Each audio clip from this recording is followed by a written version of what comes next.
नर्मदे हर। हम रुके थे तिलकवाड़ा में। चलिए अब आगे निकलते हैं मणि नागेश्वर की तरफ और मणि नागेश्वर जी के दर्शन करते हैं। बीच में वासन गांव है और 2-3 तीर्थ पड़ेंगे, वो दर्शन कराएंगे आपको। और तिलकेश्वर महादेव भी है, ये देखिए। सबकी तैयारी हो रही है धीरे धीरे।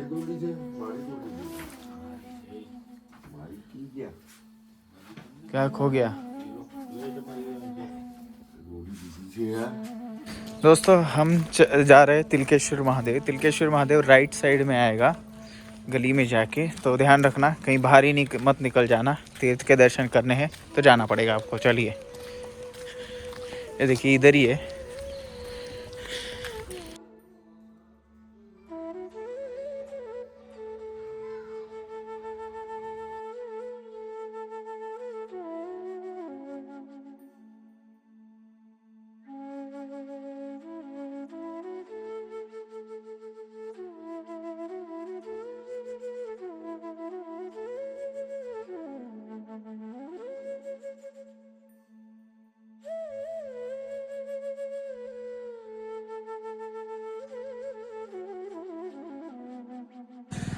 हम तिलकवाड़ा से बाहर आ चुके हैं। यही संगम होता है, इसी नदी का संगम होता है आगे माता जी से, इधर तिलकवाड़ा में।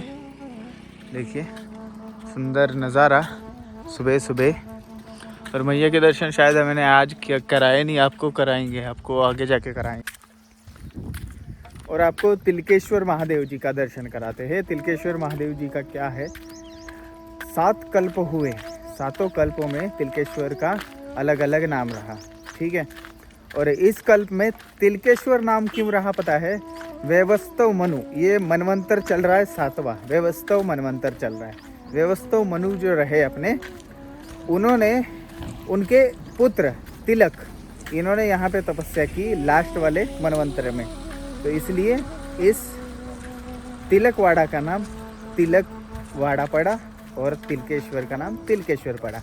वैसे बाकी 6 मनवंतर में अलग अलग नाम है उनका, 6 कल्पों में अलग अलग नाम है, सॉरी, ठीक है।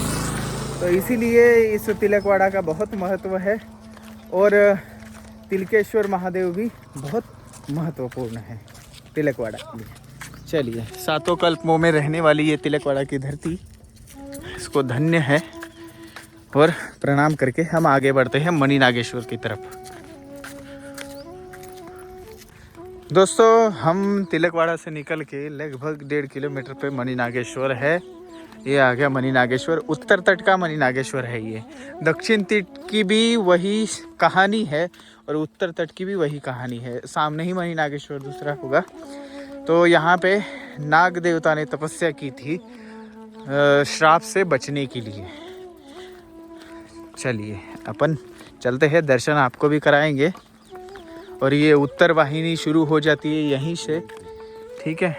उत्तर वाहिनी के बाद ये पहला तो नहीं है, गौतमेश्वर महादेव और तिलकेश्वर महादेव, ये 2 तीर्थ है यहाँ पे। कहाँ? तिलकवाड़ा में। और संगम तीर्थ होता है, तो संगम भी वहाँ पे तीर्थ आया। उसी संगम पे रामदास स्वामी जी ने तपस्या करने के वजह से वो भी तीर्थ ही बन गया है। और वासुदेवानंद जी ने तपस्या की थी, इसी वजह से वो तीर्थ के स्थान पे ही आ गया। इसका मतलब ये 3 तीर्थ स्थान है, उसके अलावा कोई तीर्थ स्थान नहीं है। देखिए उत्तर वाहिनी में जब परिक्रमा शुरू होती है तब 1 महीना यहाँ पे फुल भीड़ रहती है और भक्त बहुत आते हैं, लाखों भक्त आते हैं। अभी तो यहाँ पे खेती बाड़ी चल रही है, लेकिन बहुत भक्त आते हैं उस टाइम, 1 महीना पूरा। सुंदर स्थान है, एकांत में है। देखिए अभी तो पेड़ पौधे बड़े होने की वजह से बहुत सुंदर हो चुका है ये। और का जय है। हाँ, दर्शन ना करियो। चलिए चलिए चलते हैं।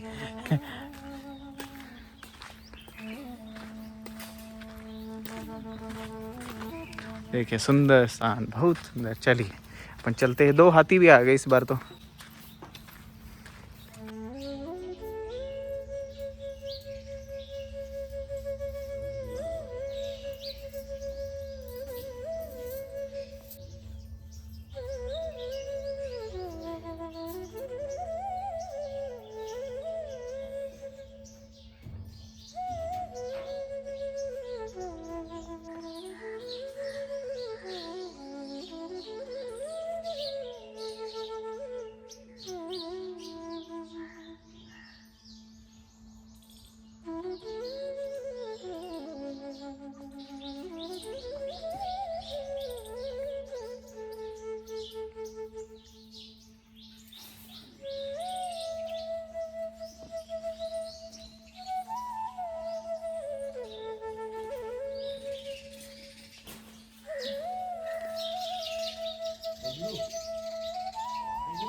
मणि नागेश्वर से हम जब रोड से आते हैं तब रोड की तरफ ना जाते हुए ये घर देख लेना, ये पुराने घर देखने के बाद में उसके सामने से निकलना आप, तो वासन होके किनारे किनारे से जा सकते हैं। 1-2 तीर्थ वहाँ पे है तो उनके दर्शन हो जाएंगे, ठीक है।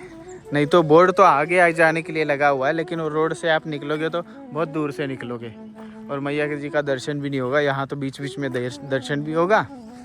और एक कपिलेश्वर तीर्थ है, उनके भी कपिल मुनि आश्रम, तो वो भी हो जाएगा, ठीक है। चलिए अब सुनाता हूँ आपको मणि नागेश्वर जी की कथा। चलिए आपको मणि नागेश्वर जी की कथा सुनाते हैं। कद्रू और विनीता ये दोनों बहनें थी। कद्रू के पुत्र थे, सारे सर्प थे। सर्प जो भी दुनिया में अभी दिख रहे हैं या फिर पुराणों में हुए, वो सारे कद्रू के वंशज, ठीक, वंश से आए। और वनीता दो पुत्रों के जन्म दिया उन्होंने। एक है गरुड़ और एक है दारुक, ठीक है।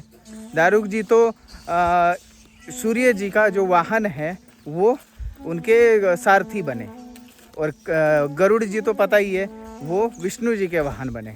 तो ऐसे 2 तेजस्वी पुत्र रहे वनीता जी के। अब कद्रू और विनीता में एक दिन उच्च श्रवा का रंग कैसा, जो घोड़ा था उसका रंग कैसा, इस पे बहस छिड़ गई। तो वनीता बोल रही थी श्वेत और कद्रू बोल रही थी काला। तो उसमें क्या हुआ, लेकिन हालांकि उच्च श्रवा का रंग सफ़ेद ही था, ठीक है। लेकिन कद्रू ने क्या किया, अपने बेटों को बोला, काले नाग थे इस वजह से बोला कि तुम उच्च श्रवा के सारे शरीर पे लपेट जाओ तो काला दिखेगा उच्च श्रवा। तो उसमें सारे सांप तो मान गए, एक सांप नहीं माना, वो उसका नाम था मणि नाग। वो ना मानने के वजह से वो कद्रू ने बोला आज से तू मेरा बच्चा नहीं है, जा तू।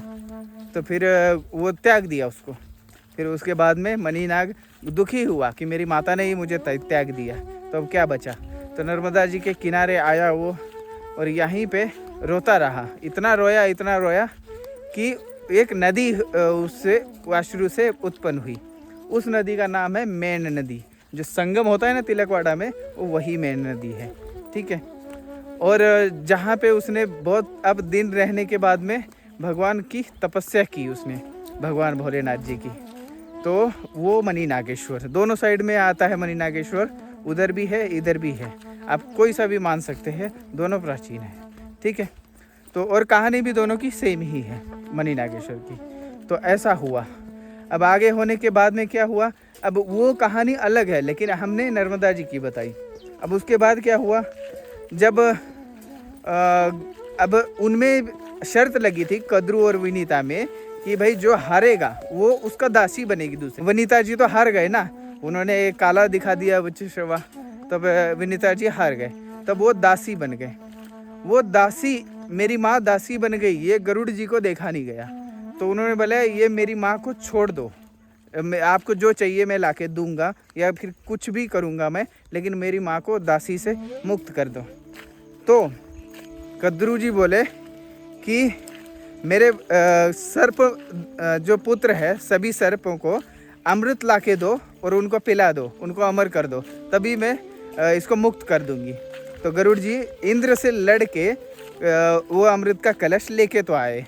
लेके आने के बाद में इंद्र जी ने तो लेके जाने दिया, लेकिन यहाँ पे आके और जब गरुड़ जी ने कद्रू को वो कलश दिया, सर्पों को कलश दे दिया, तब इंद्र जी आए। इंद्र ने ब्राह्मण का वेश धारण करके उनको बोला कि पहले जाके नर्मदा जी में आप स्नान करके आओ, तब इसको पीना, तब ज़्यादा फल प्राप्त होगा। जैसे ही वो कलश रखा तो इंद्र जी लेके वो कलश भाग गए। तो इससे उनको कलश वो मिला नहीं, अमृत भी मिला नहीं।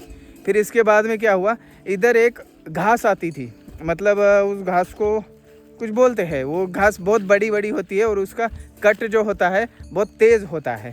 तो उस घास पे वो कलश रखा था और सांपों को लगा कि कुछ बूंदे तो कलश इधर घास पे पड़ी हुई होंगी, तब उन्होंने उस घास को चाट लिया।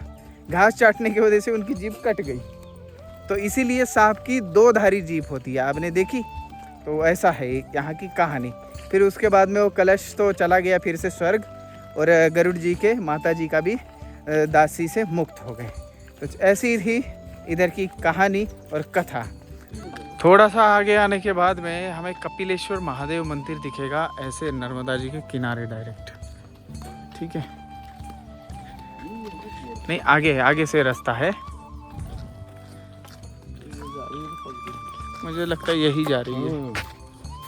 देखिए केले की खेती हुई है, और यहाँ से खेती होने की वजह से थोड़ा रास्ता तो बंद करना ही पड़ेगा किसान को, इसलिए हम थोड़ा सा इधर से जा रहे हैं, इस खेत से होते हुए। लेकिन अच्छा है, जाने का रास्ता है वही बहुत है हमें तो।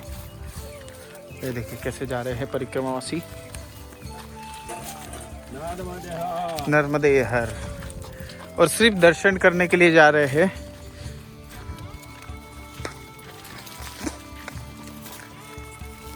पीछे एक मंदिर में मैंने पढ़ा दोस्तों कि परिक्रमा तो ठीक है, लेकिन अगर इन स्थानों के दर्शन ना करो तो परिक्रमा पूर्ण नहीं मानी जाती, ऐसा लिखा हुआ था। मैं अपने से कुछ बना के नहीं बोल रहा हूँ, नहीं तो बहुत सारे लोग फिर इसमें भी अक्षय वगैरह लेते हैं कि भाई ऐसा कैसे वैसा कैसे। मैं अपने से नहीं बोल रहा, वहाँ पे लिखा हुआ था कि भाई आप अगर तीर्थों स्थानों के दर्शन नहीं करते हैं तो परिक्रमा पूर्ण भी नहीं मानी जाती, ऐसा है। ठीक है, तो इसलिए हम दर्शन करते करते जा रहे हैं और आनंद ले रहे हैं परिक्रमा का। आ गए हम खेत से निकल के कपिल मुनि आश्रम, ये रहा आश्रम, और मंदिर भी है कपिलेश्वर महादेव। चलिए, और मैया जी के किनारे है बिल्कुल ये, हम आपको घाट भी दिखाएंगे वहाँ से आगे। चलिए अपन दर्शन करते हैं। कपिल मुनि यहाँ पे कुछ समय यहाँ पे रुक के उन्होंने तपस्या की थी। देखिए ये पूरा मंदिर वृक्षों की छांव से ढका हुआ है, पीपल और बरगद के पेड़ से ढका हुआ पूरा सुंदर। कितनी शांत और कितनी सुंदर जगह है, और ऑक्सीजन का लेवल और यहाँ पे ठंड कितनी है, बहुत सुंदर। आश्रम हो तो ऐसा हो। यहाँ पे तो सुबह तो क्या आनंद आता होगा, कितने पक्षी होंगे, है ना सुंदर। चलिए यहाँ पे हम आसन रख देते अपना। दोस्तों हम बैठे हैं कपिलेश्वर भगवान के दरबार में, आनंद आ रहा है इधर बैठ के, अच्छा लग रहा है। आप भी दर्शन कर लो। यहाँ पे एक मुकुट रखा हुआ है, देखिए सुंदर है ना मुकुट, एकदम शांत स्वभाव का, इन्हीं का मुकुट है। देखिए दोस्तों ये मंदिर है छोटा सा क्या, भव्य ही है, बड़ा ही है। और ये यहाँ पे राम जी के सुंदर दर्शन, माता नर्मदा जी, और यहाँ पे अपने महाराज आदेश गणपति महाराज। ऐसा ये मंदिर, और बहुत ही सुंदर। माता जी का घाट है नीचे।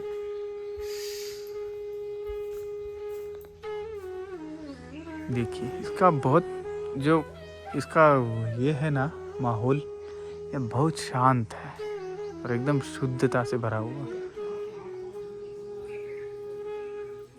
और बरगद और पीपल का पेड़ बहुत ऊंचे गए हैं, और जैसा है ऐसे ही सुंदर तरीके से रखा गया है इस मंदिर को और आश्रम को, बहुत सुंदर। महाराज जी ने हमें प्रसाद दिया, आप भी खा लो, सब लोग प्रसाद लो, एक एक उठा लो।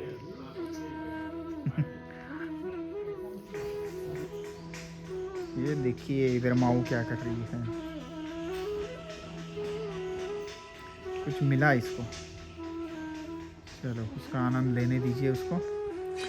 चलिए अपन आगे चलते हैं, कपिलेश्वर महादेव से आगे चलते रहेंगे। हम जा रहे हैं गरुड़ेश्वर की तरफ जा रहे हैं। ओके, नर्मदे हर हर हर महादेव। महाराज दर्शन के लिए फिर बुलाना हमें।